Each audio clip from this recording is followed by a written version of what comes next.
¿Puede una persona común y corriente verse inducida a dañar a otra simplemente porque alguien en posición de autoridad se lo pidió? En 1961, en un modesto edificio de la Universidad de Yale, un anuncio en un periódico invitaba a hombres de la zona a participar en un estudio sobre memoria y aprendizaje. El pago era modesto, $4.50. Nada extraordinario, nada amenazante. Lo más inquietante no estaba en el anuncio. Estaba concentrado en lo que sucedería dentro de la habitación. El experimento fue realizado por Stanley Milgram, un joven psicólogo interesado en una cuestión incómoda que estaba cobrando fuerza en el mundo de la posguerra.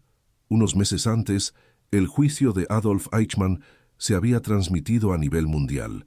Eichmann insistió en que solo cumplía órdenes. La justificación parecía demasiado conveniente. Pero ¿y si no era así? ¿Qué pasaría si la gente común, sin rasgos psicopáticos, pudiera obedecer órdenes destructivas simplemente porque la orden viniera de una autoridad legítima? La propuesta oficial del estudio era sencilla: investigar los efectos del castigo en el aprendizaje. 2 participantes llegaron al laboratorio. Uno sería el profesor y el otro el alumno. Los roles se determinarían por sorteo. El sorteo estuvo amañado. El voluntario siempre se convirtió en maestro.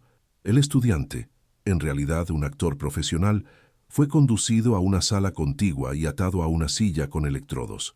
El profesor, sentado frente a un panel con 30 interruptores numerados que variaban de 15 a 450 voltios, debía administrar descargas cada vez más fuertes, cada vez que el estudiante respondiera incorrectamente. En el panel, descripciones graduales: leve shock, choque moderado, fuerte choque, peligro, shock severo. Al final, simplemente XXX. Los participantes creyeron que las descargas eran reales. La primera descarga fue pequeña. El estudiante se quejó un poco. A la tercera o cuarta vez ya empezaba a mostrar signos de dolor. A 150 voltios pediría salir. A los 300 años gritó que tenía problemas de corazón. Después de esto, silencio. Lo que hizo que la situación fuera inquietante no fue la violencia explícita. Era la banalidad del entorno. Un laboratorio universitario. Un investigador con una bata blanca de laboratorio. Instrucciones tranquilas y formales. Sin gritos histéricos, sin amenazas. Cuando el profesor dudaba, el experimentador decía solo una de las 4 frases estandarizadas: por favor, continúe. El experimento requiere que continúes. Es absolutamente esencial que continuéis. No tienes otra opción, debes continuar. Sin violencia, sin coerción física, solo autoridad. La hipótesis inicial de Milgram era que una minoría llegaría hasta el final. Los psiquiatras consultados antes del estudio estimaron que solo una pequeña fracción, quizás el 1%, administraría la intensidad máxima de la descarga. Estaban equivocados, pero esto aún no había sido revelado a los participantes. En ese momento, cada hombre sentado ante el panel creyó estar solo en su decisión, y ahí es donde el experimento empieza a revelar algo más profundo que la obediencia. Comienza a revelarse la arquitectura, porque la verdadera pregunta no era ¿le harías daño a alguien? Era ¿continuarías si alguien con autoridad para hacerlo dijera que es necesario? La diferencia es estructural. Los voluntarios no fueron descritos posteriormente como personas violentas. Eran vendedores, obreros, ingenieros y funcionarios, hombres comunes de la clase media estadounidense, y casi todos ellos mostraban signos visibles de tensión. Sudaban, temblaban, reían nerviosamente. Algunos se sujetaban la cabeza. Uno incluso tuvo un ataque de risa histérica. Otro se mordió los labios hasta que sangraron. No estaban cómodos, estaban en conflicto, pero ellos continuaron. En cada nivel de voltaje había que tomar una decisión, y con cada decisión, el entorno reducía la sensación de responsabilidad individual. La maestra no pudo ver a la víctima. El investigador asumió la responsabilidad científica. El escenario sugería legitimidad institucional. El pago ya se había realizado, eliminando el coste de salida. Y luego vino el detalle que pocos notaron en ese momento. El experimento nunca especificó que el participante sería responsable de las consecuencias. Esta ambigüedad era fundamental. La tensión aumentó no por la descarga en sí, sino por el silencio que siguió al nivel máximo. Cuando el estudiante dejó de responder, el profesor tuvo que decidir, considerar la falta de respuesta un error y administrar otra descarga. Mucha gente lo hizo, sin saber si la persona en la habitación de al lado estaba consciente, sin confirmación de seguridad. La habitación permaneció en silencio. Ese silencio era más poderoso que cualquier grito. Al final de la sesión, se informó a los participantes que no se les había aplicado ninguna descarga. El alivio fue inmediato, pero algo quedó, una revelación incómoda. No se trata de malicia, pero en cuanto a la estructura, lo que Milgram había creado no era un escenario de crueldad espontánea. Era un sistema donde la autoridad era legítima, la responsabilidad era difusa, la progresión fue gradual, la salida moral quedó oscurecida, y luego vino el número. Pero esta cifra cambiaría la forma en que se entendería la psicología social, el liderazgo y el poder en las décadas siguientes. Y lo más importante, cambiaría la manera en que entendemos lo que la gente común es capaz de hacer, no cuando está enojada, sino cuando obedece. El número no fue anunciado inmediatamente al público. Antes de eso, había silencio dentro del propio equipo. Cuando Stanley Milgram y sus asistentes de la Universidad de Yale recopilaron los primeros resultados, algo parecía inconsistente con lo que los expertos habían predicho. La expectativa inicial era modesta. La mayoría de los participantes interrumpirían el experimento cuando el estudiante comenzara a gritar. Eso no fue lo que pasó. Sesión tras sesión, hombres comunes y corrientes avanzaban a niveles que, en teoría, podrían matar a alguien. El hecho final se volvió histórico. El 65% de los participantes aplicaron la descarga máxima de 450 voltios. No fue un acto impulsivo, fue una serie de decisiones graduales. Esa es la diferencia crucial. Milgram no construyó una escena de violencia repentina, construyó una escalera, y cada paso era lo suficientemente pequeño como para parecer justificable. 15 voltios, 30 voltios, 45 voltios. El progreso fue casi imperceptible. Cuando el voltaje alcanzó los 150 voltios, el punto en el que el estudiante gritó que quería parar, muchos participantes mostraron signos de conflicto. Algunos se levantaron parcialmente de sus sillas, otros preguntaron al experimentador si debían continuar. La respuesta fue neutral, controlada, casi burocrática. El experimento requiere que continúes. No había ninguna amenaza. No hubo castigo por negarse. No hubo consecuencias formales por renunciar. Y aún así, la mayoría continuó. Este es el punto que molestó a la comunidad académica. Si no hubo coerción explícita, ¿qué estaba en juego? La respuesta inicial parecía sencilla: autoridad. Pero eso era solo la superficie, porque la autoridad por sí sola no lo explica todo. La autoridad sin estructura rara vez produce obediencia extrema. Lo que Milgram había creado era un sistema cuidadosamente diseñado. Primero, la legitimidad institucional. Yale no era un almacén improvisado, era una universidad prestigiosa. Segundo, lenguaje técnico. El experimento se describió como una investigación científica sobre el aprendizaje.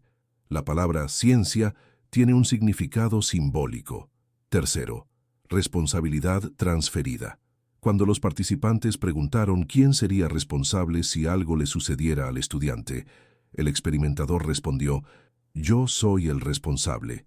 Este detalle altera profundamente la psicología de la decisión. Cuando se transfiere la responsabilidad, el coste moral parece disminuir. Cuarto, progresión incremental. A nadie se le pide que pase de 15 a 450 voltios de golpe. Simplemente se le pide que dé un pequeño paso más. Este mecanismo, el compromiso gradual, se conoce hoy como el efecto del pie en la puerta. Pero en ese momento aún no había sido sistematizado formalmente. Existe un registro poco citado de las sesiones, las notas de comportamiento tomadas por el equipo. Describen a hombres claramente angustiados que piden verificar el estado de la estudiante, cuestionan la ética del procedimiento, pero aún así activan el siguiente interruptor. Esta combinación es desconcertante. No era frialdad, fue un conflicto obediente. Y entonces surge un detalle inesperado. En una variante del experimento, Milgram retiró la figura física del investigador de la habitación. Luego, le dio instrucciones por teléfono. La tasa de cumplimiento cayó drásticamente. Esto indica que la autoridad no era meramente simbólica. Ella necesitaba ser visible, en persona. Rojo. Otro experimento reveló algo aún más inquietante. Cuando dos maestros, actores cómplices, se negaban a continuar, el participante real casi siempre interrumpía también. Pero cuando los cómplices obedecieron, la obediencia aumentó. En otras palabras, no se trataba solo de autoridad. También era un grupo, presión silenciosa, norma implícita. Un individuo aislado tiende a seguir el patrón dominante del entorno. Estas variaciones demuestran que el experimento no fue un evento único y fijo. Se replicó en diferentes condiciones para comprobar qué impulsaba realmente el comportamiento. Y los resultados fueron consistentes en un punto. Cuando la autoridad se percibe como legítima y el entorno está estructurado para diluir la responsabilidad, la obediencia aumenta dramáticamente. Esto no quiere decir que todos obedecieron. 35% se detuvo antes de alcanzar el nivel máximo. Y aquí surge una pregunta estratégica. ¿Qué diferencia a quienes interrumpieron de quienes continuaron? Milgram no encontró rasgos de personalidad claros que explicaran la diferencia. No eran ni más educados, ni más religiosos, ni más agresivos. La variable dominante parecía ser la situacional. Ese es el golpe de genialidad intelectual del experimento. Si el comportamiento depende más de la estructura que del carácter, entonces el poder no necesita transformar a las personas, necesita organizar el entorno. Esta conclusión perturbó profundamente a muchos críticos, porque desafía una narrativa cómoda, que las atrocidades históricas solo ocurren porque los individuos son excepcionalmente malvados. El experimento sugirió algo más complejo. Los sistemas bien estructurados pueden inducir acciones que los individuos por sí solos tal vez nunca elegirían, pero el estudio no quedó exento de cuestionamientos. Las críticas surgieron rápidamente. Se plantearon serias cuestiones éticas. Los participantes fueron sometidos a un estrés extremo sin su pleno consentimiento informado. Algunos críticos argumentaron que muchos sospechaban que las descargas no eran reales. Décadas más tarde, investigadores como Gina Perry revisaron los archivos originales y cuestionaron las interpretaciones simplistas del resultado. Esto no invalida el experimento, pero hace que la historia sea más compleja, y es en la complejidad donde el poder verdaderamente opera. Porque quizá la pregunta nunca fue ¿por qué obedecieron? Quizás la pregunta más precisa sea ¿qué condiciones hacen que la obediencia sea racional desde el punto de vista del individuo? Esta distinción cambia completamente el enfoque del análisis y nos lleva al verdadero mecanismo detrás de lo que sucedió en esa habitación. Los hombres que atravesaron las puertas del laboratorio no eran soldados, no eran políticos, no eran miembros de instituciones militares. Y esa es la parte más estratégica de la historia. Eran personas comunes y corrientes, reclutadas a través de un anuncio en un periódico local de New Haven. La invitación describía el estudio como una investigación sobre la memoria y el aprendizaje. Nada en ella sugería un conflicto moral. El proceso de selección fue deliberadamente amplio. Entre los participantes se encontraban obreros de fábrica, vendedores, ingenieros, profesores y personal administrativo. Su edad y nivel educativo eran diversos. Milgram quería diversidad. No estaba buscando un perfil específico, porque la hipótesis central no era sobre la personalidad, se trataba de estructura. Antes de que comenzara el experimento, cada voluntario se encontró con otro hombre en la sala de espera, el estudiante, en realidad un actor de profesión llamado James McDonough. Parecía normal, amable, charlaba con naturalidad. Este detalle no era irrelevante. Se creó un vínculo mínimo. Humanizó a la víctima, pero no lo suficiente para detener el proceso. El sorteo para decidir quién sería el maestro o el alumno fue una puesta en escena. El voluntario siempre se convertía en el maestro. El actor siempre era el alumno. Y aquí comienza la primera capa invisible del mecanismo. El voluntario creyó que el procedimiento era justo. Hubo un empate, hubo consentimiento mutuo, hubo una explicación técnica. Todo parecía legítimo. Este sentido de justicia procesal es fundamental en los sistemas de poder. Cuando las reglas parecen claras e imparciales, la resistencia disminuye. El estudiante fue conducido a una habitación contigua. El profesor observó cómo le colocaban electrodos en el brazo. El actor mencionó casualmente que tenía una leve afección cardíaca. Este comentario no era teatral, fue calculado. Introdujo un riesgo, introdujo dudas. Pero la respuesta del investigador neutralizó la preocupación. Aunque las descargas pueden ser dolorosas, no causan daños permanentes. Una frase técnica, tranquilizadora. Eso es suficiente para trasladar la responsabilidad moral. Luego, el profesor fue conducido a su silla frente al panel. El experimento comenzó con tareas sencillas de asociación de palabras. Cada error resultaba en una descarga. Al principio, todo parecía controlable. Los niveles iniciales eran casi simbólicos. Pero el progreso fue continuo. El estudiante empezaba a quejarse con 75 voltios. Con 120 voltios, gritaba que las descargas eran dolorosas. Con 150 voltios, exigía que lo soltaran. Este punto resultó crucial en el análisis posterior. 150 voltios fue el momento de la ruptura moral. Allí el participante debía decidir, interrumpir o confiar en la autoridad. Muchos dudaron, y aquí es donde el elemento humano se hace evidente. Las transcripciones muestran a los participantes diciendo, «Él no quiere continuar. Eso no parece correcto. Podría estar herido». El experimentador respondió con neutralidad burocrática. «El experimento requiere que continúes». Sin emoción. No hay debate. La estructura eliminó el diálogo moral. No hubo discusión ética. No había espacio para la negociación. La única variable permitida era continuar o no continuar. Y cuando el estudiante golpeó la pared y luego se quedó en silencio, la tensión aumentó exponencialmente. El silencio es psicológicamente más perturbador que los gritos.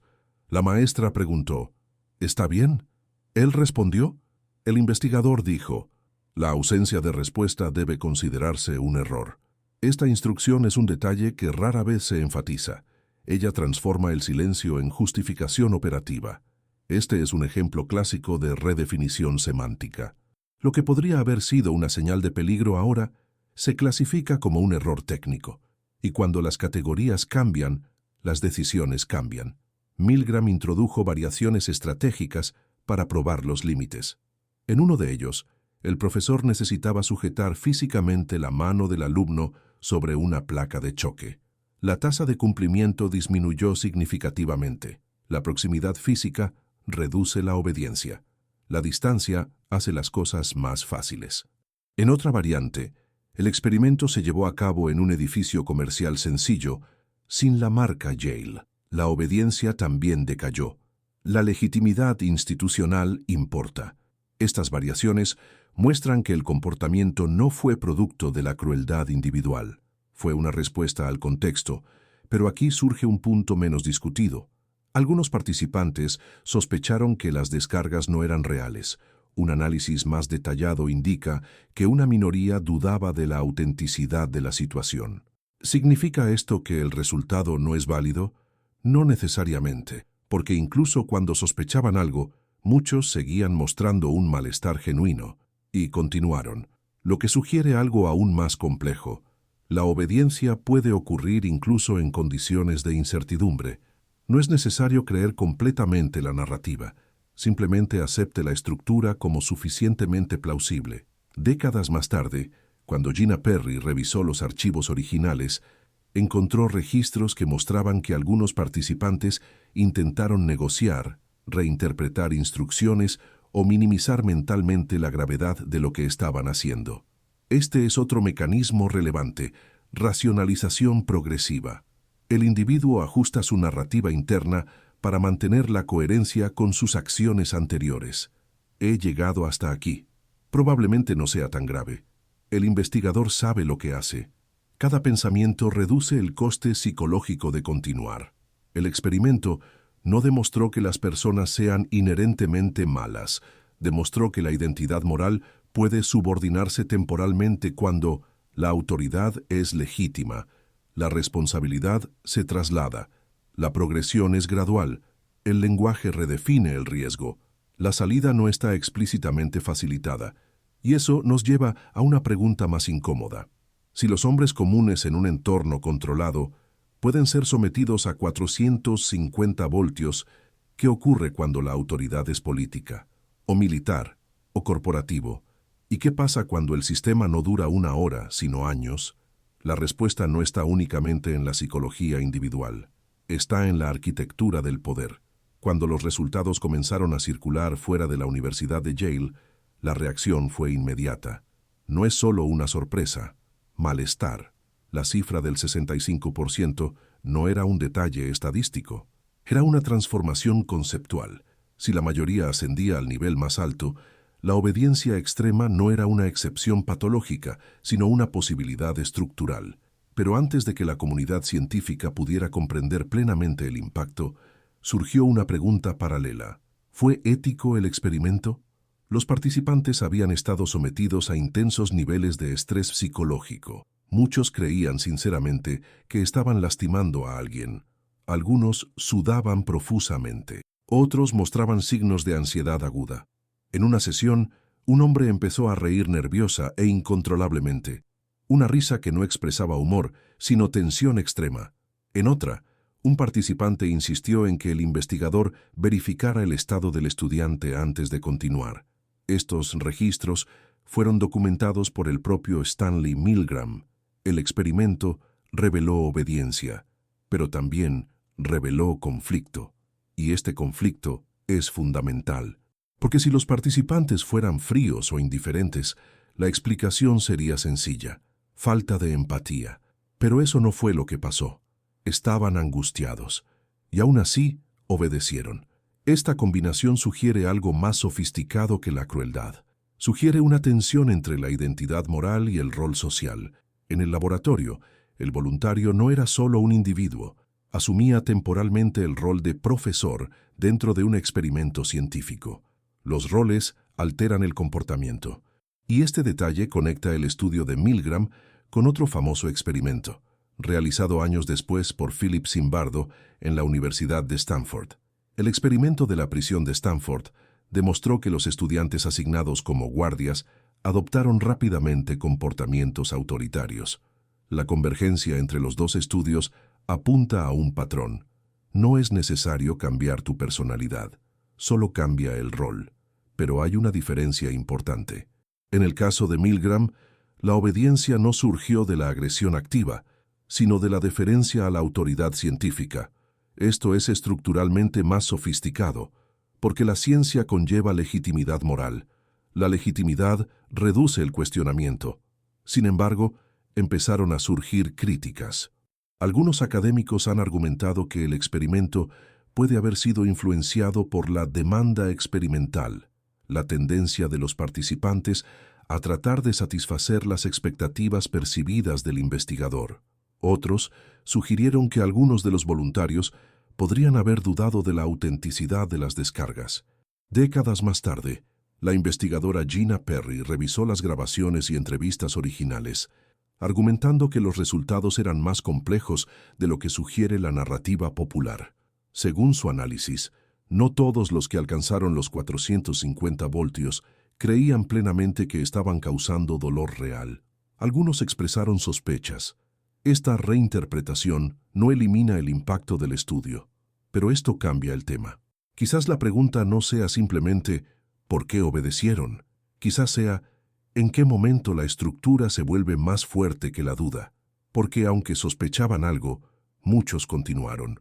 Esto indica que la obediencia no depende de la creencia absoluta, depende de que exista suficiente plausibilidad. Otro detalle poco explorado. En algunas variantes, cuando el estudiante estaba físicamente cerca, la obediencia se redujo a alrededor del 40%. Cuando el participante necesitaba sujetar la mano del estudiante contra la placa de choque, la cifra disminuyó aún más. La distancia física facilita la obediencia, Distancia emocional también. Este punto se volvería crucial décadas después, cuando las guerras comenzaron a librarse con drones y las decisiones corporativas empezaron a afectar a miles de personas a las que quienes tomaban las decisiones nunca conocerían en persona. La arquitectura del poder aprende de la psicología, y ella lo usa. A Milgram no le interesaba crear villanos, estaba interesado en comprender los sistemas. Su libro posterior, Obediencia a la autoridad, introdujo el concepto de estado agéntico, una condición psicológica en la que el individuo se percibe a sí mismo como un instrumento de la voluntad de otro. En este estado, la responsabilidad moral queda desplazada, no eliminado, desplazado. Este desplazamiento es el núcleo del mecanismo. Cuando la responsabilidad se transfiere a una autoridad percibida como legítima, el coste psicológico de la acción disminuye, no desaparece, pero se vuelve soportable. Y cuando el coste es soportable, la acción continúa. Esto no solo explica los laboratorios, explica burocracias, explica las cadenas de mando, explica decisiones corporativas que afectan a miles de personas sin que nadie se sienta directamente responsable. Pero todavía falta una pieza, porque la autoridad y la responsabilidad mal asignadas explican parte del fenómeno. La progresión gradual explica otra parte. La legitimidad institucional explica otra cosa. Pero hay un elemento adicional que hace que la obediencia sea aún más probable. Un elemento que no está en la bata de laboratorio, ni siquiera en el panel del amortiguador. Está en el silencio entre decisiones. Y ahí es donde el verdadero mecanismo comienza a revelarse. El elemento adicional no estaba en las máquinas. Estaba en aislamiento.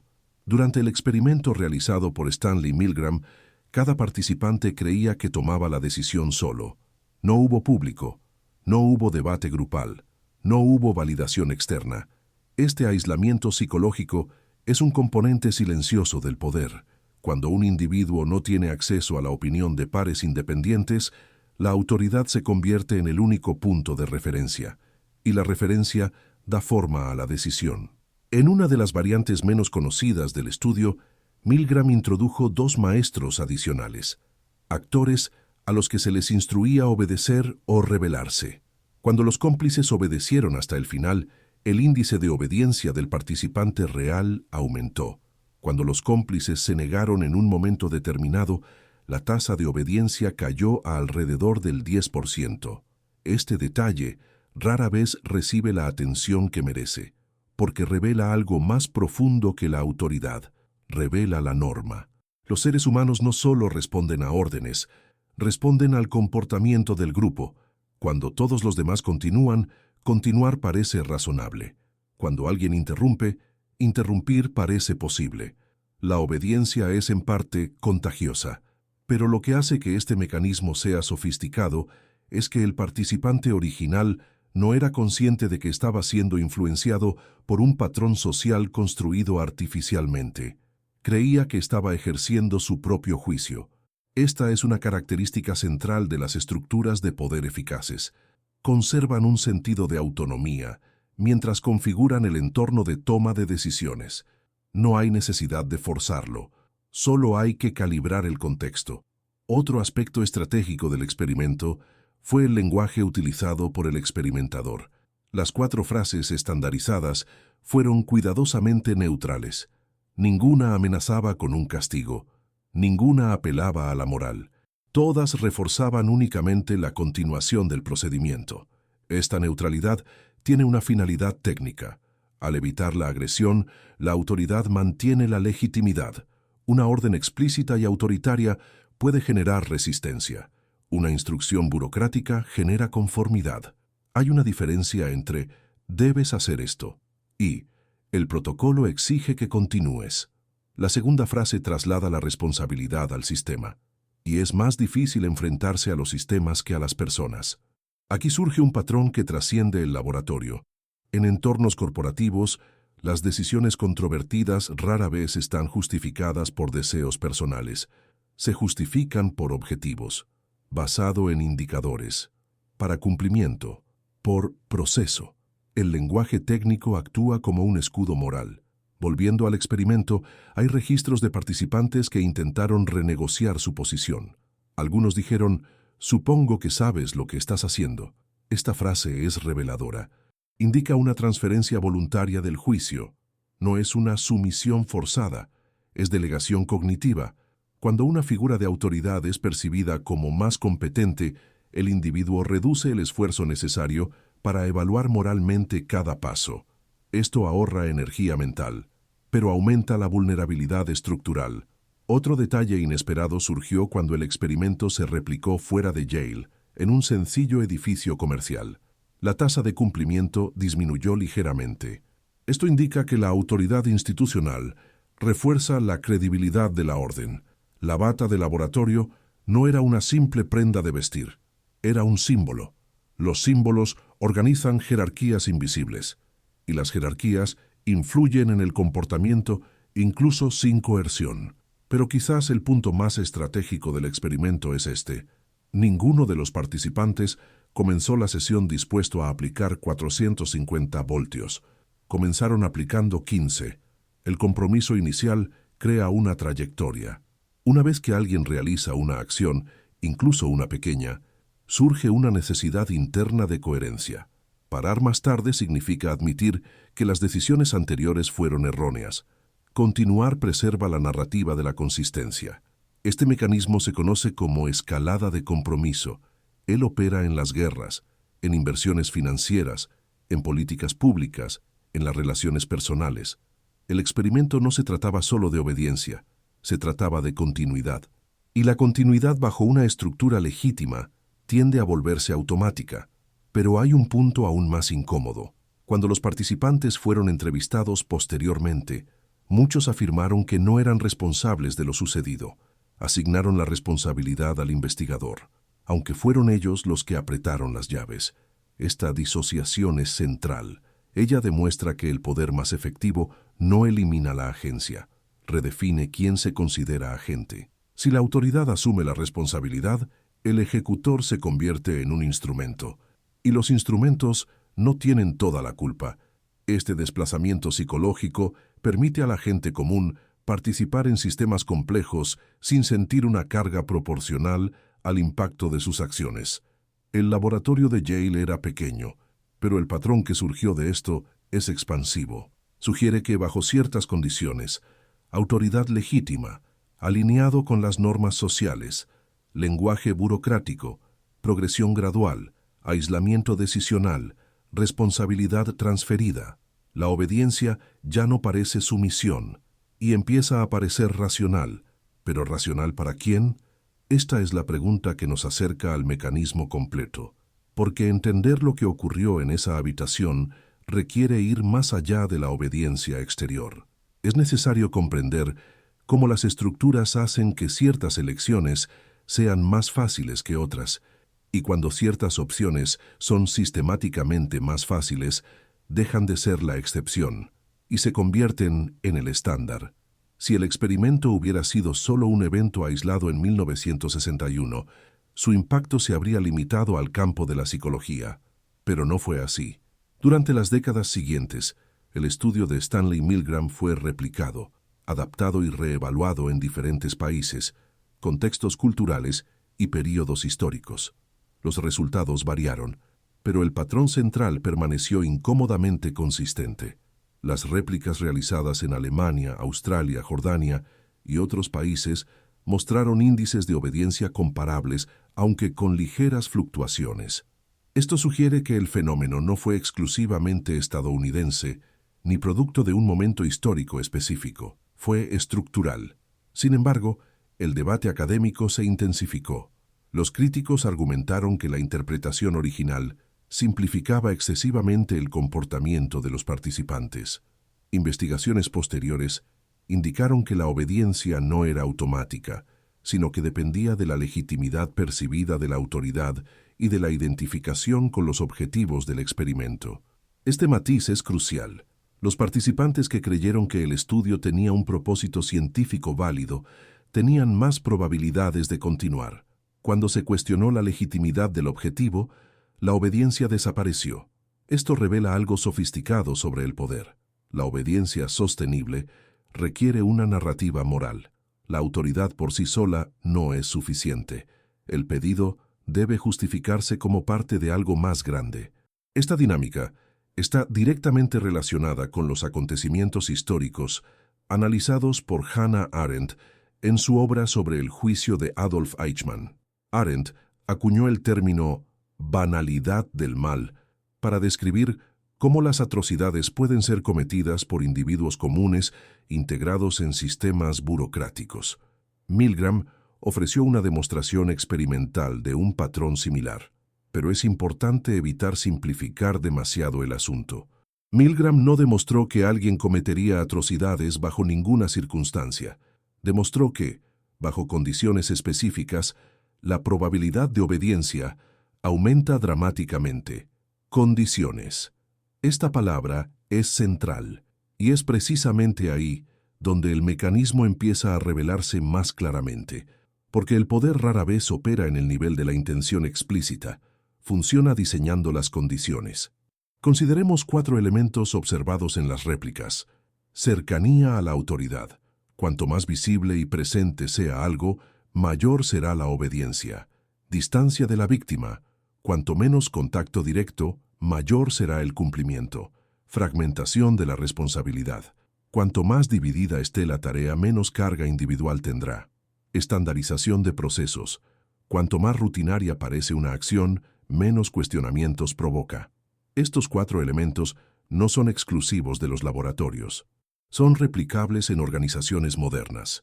En las empresas, las decisiones estratégicas que impactan a miles de personas suelen dividirse en departamentos. Cada persona ejecuta solo una parte del proceso. Ningún individuo se siente completamente responsable. En política, las órdenes se transmiten a través de largas cadenas jerárquicas. Cada nivel ejecuta lo que le corresponde por encima. En el ámbito digital, los algoritmos amplifican las narrativas sin que ningún operador individual se sienta responsable de las consecuencias. El patrón es el mismo, pero hay un detalle adicional revelado por estudios posteriores inspirados por Milgram. Los investigadores han descubierto que la obediencia aumenta cuando la figura de autoridad comparte una identidad con el participante. En otras palabras, cuando los individuos se dan cuenta de que la autoridad representa sus valores o su grupo social, la resistencia disminuye. Esto cambia la explicación de la sumisión ciega a algo más complejo: alineación de identidad. La obediencia no es meramente una respuesta al poder formal, es una respuesta a la pertenencia. Esta distinción altera profundamente la interpretación del experimento, porque sugiere que el mecanismo no es simplemente coercitivo, él es relacional. Y cuando el poder se presenta como legítimo, competente y alineado con un propósito colectivo, la obediencia puede parecer cooperación. Esa es la zona gris, y es en esta zona donde operan estructuras de poder efectivas. El experimento de Milgram no consistía solo en descargas eléctricas. Se trataba de cómo los sistemas organizan las decisiones para que la elección de continuar parezca más lógica que la elección de detenerse. Cuando interrumpir requiere confrontar a la autoridad, desafiar las normas y asumir la responsabilidad, el costo psicológico aumenta. Seguir adelante es más sencillo, y la sencillez vence el conflicto interno. Pero queda una pregunta central: ¿por qué algunos interrumpieron? ¿Qué distingue al 35% que se negó a aplicar el máximo shock? Entrevistas posteriores sugieren que muchos de estos participantes redefinieron la situación. Dejaron de ver el experimento como una obligación científica y comenzaron a verlo como un riesgo moral. Este cambio de encuadre es crucial. El poder depende del marco dominante. Cuando el marco cambia, el comportamiento cambia. Y esto nos acerca a la pieza clave del mecanismo, porque el experimento reveló no solo que la obediencia es posible, reveló que la interpretación de la situación determina el límite de la obediencia. Quien controla la narrativa, controla el encuadre. Y quien controla el encuadre, influye en las decisiones incluso antes de que el individuo se dé cuenta de que está decidiendo. Nos estamos acercando al núcleo, pero para comprender plenamente el mecanismo, es necesario observar cómo se entrelazan el lenguaje, la identidad y la responsabilidad, y cómo este entrelazamiento transforma la obediencia en algo que no parece sumisión, parece normal. Hasta ahora, el análisis parece estar concentrado en un laboratorio, pero el laboratorio nunca fue el destino final de la pregunta. El experimento realizado por Stanley Milgram se inspiró en un acontecimiento histórico concreto, el juicio de Adolf Eichmann, que fue analizado en profundidad por Hannah Arendt. Arendt no describió a Eichmann como un monstruo irracional. Ella lo describió como un burócrata eficiente. Esta distinción es crucial.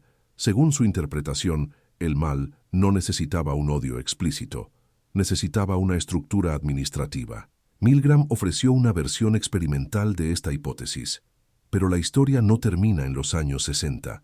A lo largo de los años, gobiernos, empresas e instituciones han comprendido, conscientemente o no, que las decisiones controvertidas se implementan más fácilmente cuando están fragmentados, son burocráticos, están justificados por objetivos superiores, se transmiten a través de la jerarquía legítima. Observe una gran corporación. Se toma una decisión estratégica desde arriba, reducir costes, externalizar servicios, eliminar miles de puestos de trabajo. El ejecutivo no despide a la gente directamente, aprueba una directriz. El consejo directivo ejecuta, los gerentes lo implementan, RH formaliza. Cada enlace realiza solo su parte. ¿Quién es responsable? Formalmente, todo el mundo. Psicológicamente, nadie. Este es el desplazamiento agente descrito por Milgram en obediencia a la autoridad. Cuando un individuo se percibe a sí mismo como instrumento de una decisión más amplia, su identidad moral se ajusta. Él no se considera un autor. Él se ve a sí mismo como un ejecutor. El mismo patrón se puede observar en entornos políticos. Las políticas públicas controvertidas rara vez se presentan como decisiones personales. Se presentan como necesarias, inevitables y requeridas por el contexto. El lenguaje importa.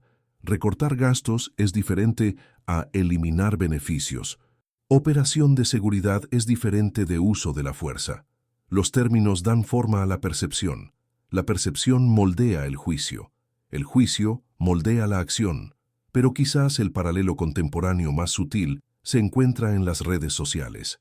Los algoritmos amplifican ciertos contenidos. Los empleados que programan sistemas no ven las consecuencias individuales de cada amplificación. Los ejecutivos justifican decisiones basándose en métricas de compromiso. Los moderadores siguen protocolos. La cadena es larga. El impacto es generalizado. La responsabilidad se diluye. El patrón estructural es similar al del laboratorio.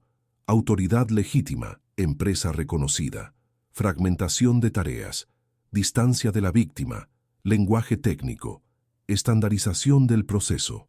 Nada parece extraordinario, y eso es precisamente lo que hace que el mecanismo sea efectivo, porque el poder más eficiente no necesita coerción explícita, necesita una estructura funcional. Pero aquí surge un matiz importante.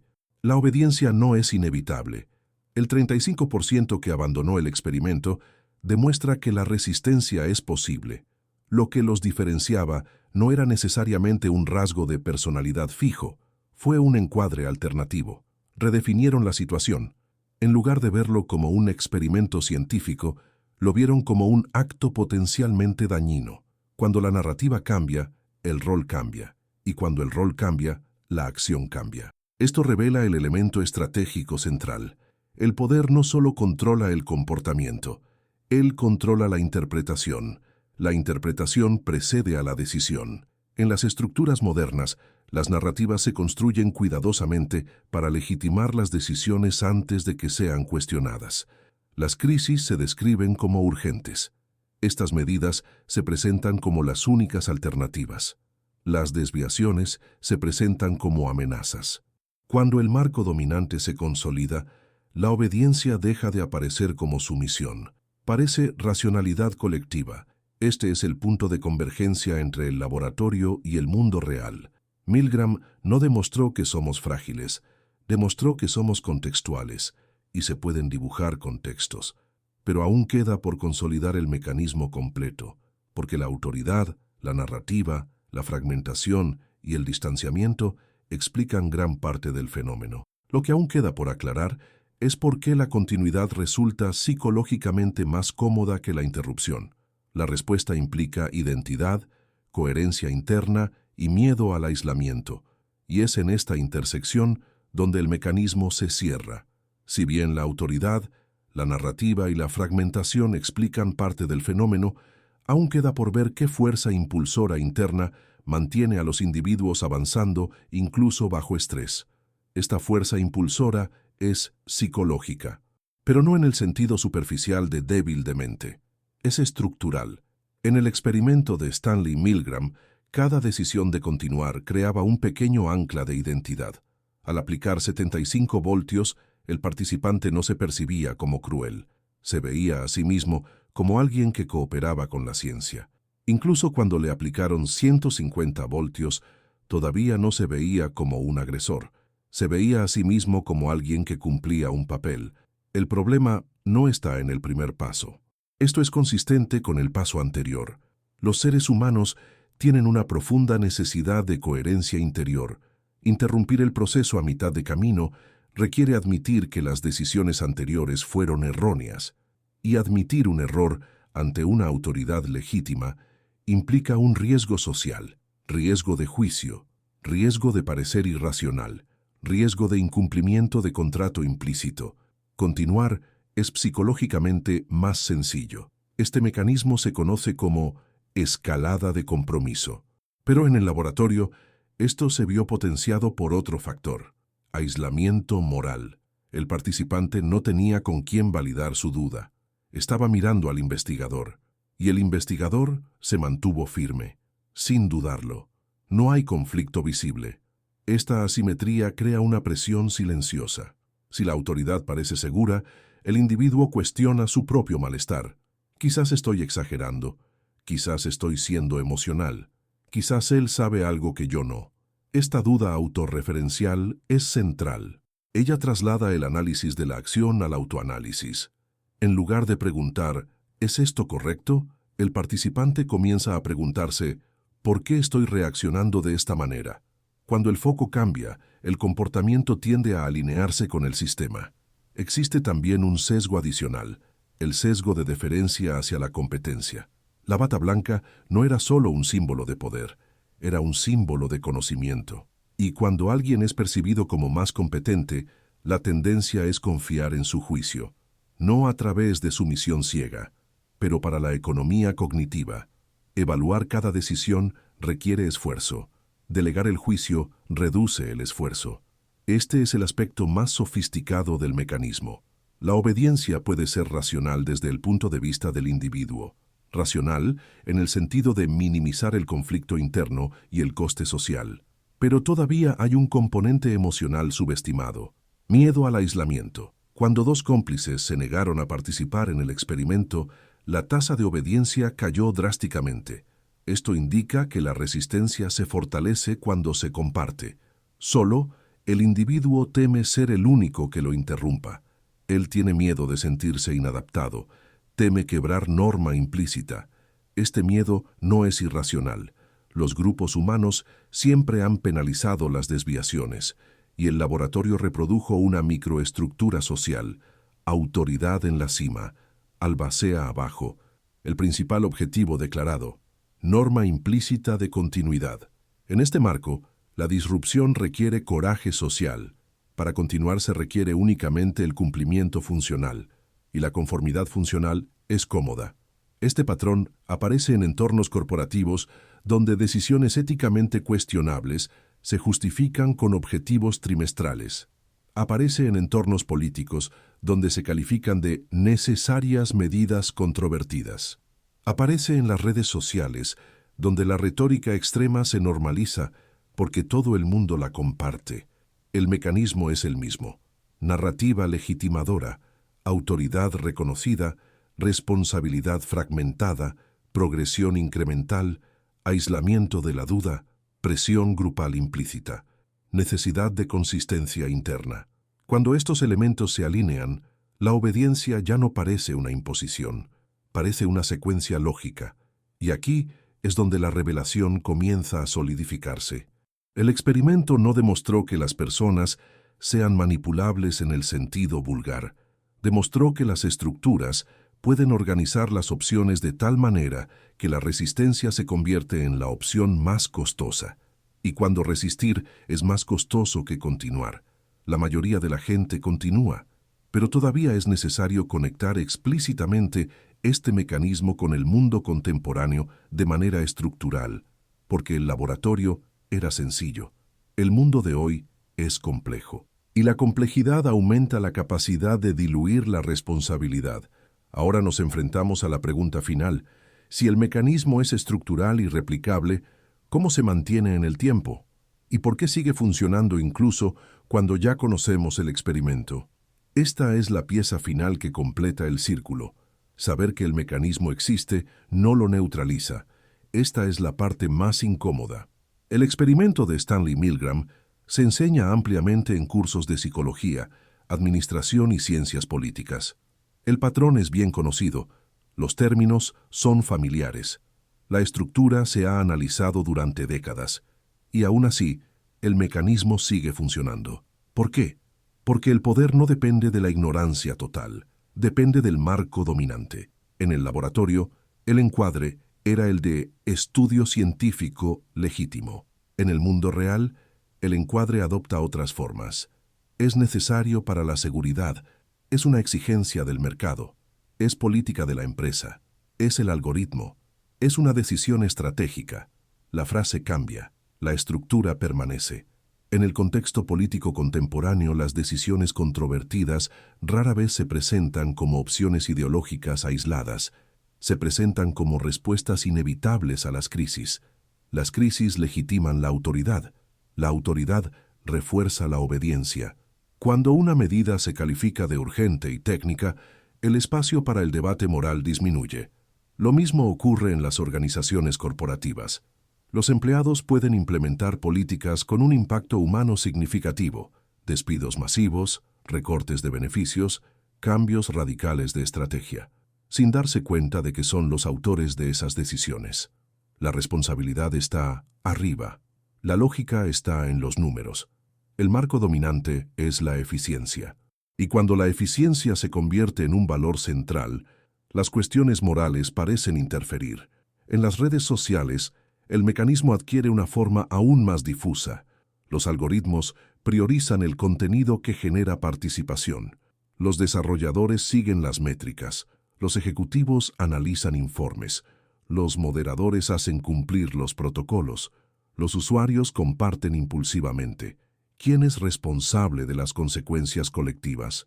Formalmente, muchos. Psicológicamente, pocos se sienten responsables. Esta dilución es casi idéntica a la del laboratorio, pero hay una diferencia adicional en el mundo moderno: escala. En el experimento de Yale, el impacto fue simulado y limitado a un escenario controlado. En el mundo real, las estructuras de poder operan sobre millones de personas, y cuanto mayor sea la escala, mayor será la fragmentación. Cuanto mayor sea la fragmentación, menor será la percepción de la autoría individual. El mecanismo se vuelve invisible, pero todavía hay un elemento final que sostiene el sistema: normalización. Cuando una práctica se repite con suficiente justificación técnica, deja de parecer extraordinaria. Se vuelve rutina. En el laboratorio, la progresión gradual normalizó cada nivel de shock. En el mundo real, las políticas graduales normalizan cambios profundos. Las pequeñas decisiones, cuando se acumulan, producen grandes consecuencias. Pero como cada paso es incremental, la disrupción nunca parece abrupta. Esta es la esencia de la escalada estructural, y aquí está el punto crucial. El poder más efectivo no es la fuerza. Él organiza incentivos, organizar el lenguaje, organizar papeles, organiza responsabilidades, organiza marcos. Cuando todo está organizado, el comportamiento fluye. Resistir requiere un esfuerzo extra, y el esfuerzo adicional es raro cuando el sistema ofrece comodidad psicológica. La pregunta que abrió esta investigación fue: ¿es fácil manipular a la gente común? La respuesta no es sencilla. No se trata de manipulación teatral. Esto es sobre arquitectura. La obediencia observada por Milgram no fue resultado de la hipnosis. Fue el resultado de un contexto cuidadosamente diseñado. Y los contextos son reproducibles. La verdadera pregunta contemporánea no es si el mecanismo existe. Se trata de reconocernos cuando estamos dentro de ello, porque el mecanismo no se anuncia. Se presenta como racionalidad, como profesionales, como una necesidad, como procedimiento. Y cuando el procedimiento reemplaza al juicio, el individuo se adapta. Ahora estamos en el umbral de la pieza final.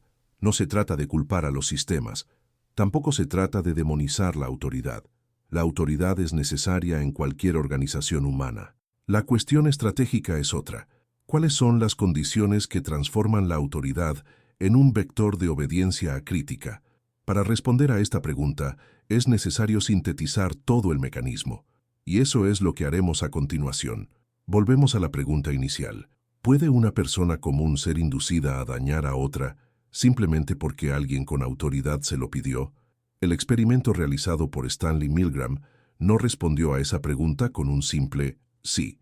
Reveló algo más estructural. Demostró que bajo ciertas condiciones cuidadosamente organizadas, la continuación de una acción se vuelve psicológicamente más fácil que su interrupción. Y ese es el verdadero mecanismo del poder. No se trata de convertir a las personas en monstruos. Es la construcción de entornos donde la autoridad es legítima. La narración justifica el objetivo. La responsabilidad se traslada. La progresión es gradual. Las normas sociales favorecen la continuidad. El lenguaje burocrático neutraliza el conflicto.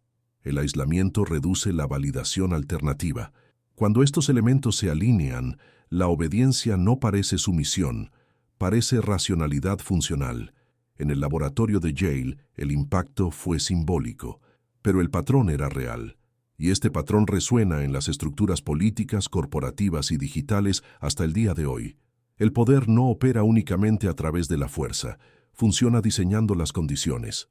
Y quien diseña las condiciones influye en las decisiones incluso antes de que el individuo se dé cuenta de que está decidiendo. Pero hay un último matiz esencial. El experimento también mostró que el 35% se detuvo. Esto significa que la estructura no es un destino inevitable. Aumenta la probabilidad, no elimina la elección. Lo que distinguió a quienes se resistieron fue su capacidad de redefinir el marco. Dejaron de verlo como un experimento científico y comenzaron a verlo como un acto moralmente cuestionable. Cuando el encuadre cambia, la acción cambia. Esta es la pieza clave. El poder más sofisticado no controla directamente el comportamiento. Él controla el encuadre que precede al comportamiento. Controlar el encuadre es controlar la lente a través de la cual se interpreta la situación.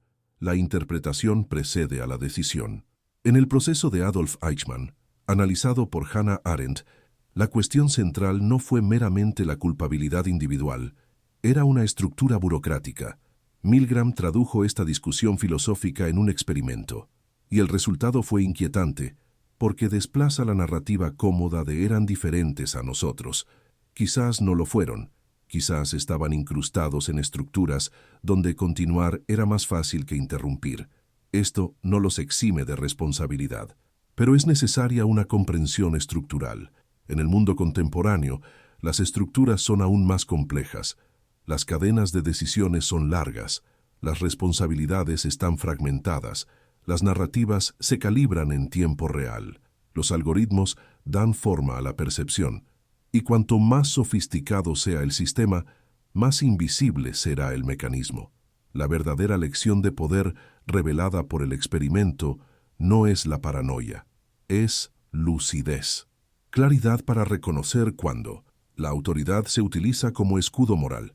El lenguaje técnico reemplaza el juicio ético. La progresión incremental normaliza lo inaceptable. La ausencia de oposición crea una falsa unanimidad. El poder no exige obediencia absoluta, requiere suficiente continuidad, y la continuidad suficiente es estadísticamente poderosa. El experimento de Milgram no es una advertencia sobre la debilidad humana, es un mapa sobre la arquitectura de la influencia. Y los mapas son útiles, porque al comprender el mecanismo, la elección deja de ser invisible. La pregunta entonces ya no es, ¿obedecerías? El caso es, ¿reconoces la estructura cuando está siendo construida? Comprender el poder cambia la forma en que vemos las decisiones cotidianas. Y tal vez, al comprender las estructuras antes de que nos organicen, podamos recuperar algo esencial: conciencia deliberada. Si comprender cómo funciona el poder cambia la forma en que ves el mundo, tal vez este sea el lugar adecuado para continuar ese viaje.